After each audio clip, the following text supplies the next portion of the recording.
Ya Allah, astagfirullahaladzim.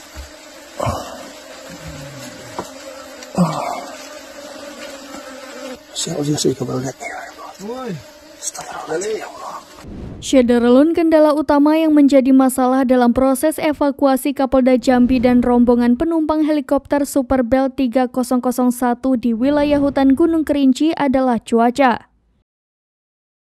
Terlihat cuaca hari ini pada Senin 20 Februari 2023, wilayah pegunungan Bukit Barisan terpantau baik sehingga proses evakuasi diharapkan lancar. Adapun proses evakuasi dimaksimalkan via jalur udara, di mana Polri mengerahkan beberapa helikopter. Selain jalur udara, tim yang terdiri dari 350 orang juga sebelumnya telah bergerak secara estafet ke lokasi helikopter. Tim ini turut membantu proses evakuasi Kapolda dan rombongan. Adapun saat ini sedang dipersiapkan titik lokasi penjemputan dengan area lapang guna memudahkan akses helikopter. Polri sendiri telah menyiapkan RS Bayangkara Polda Jambi serta pesawat yang akan disiagakan bila dibutuhkan penanganan lebih lanjut di Jakarta.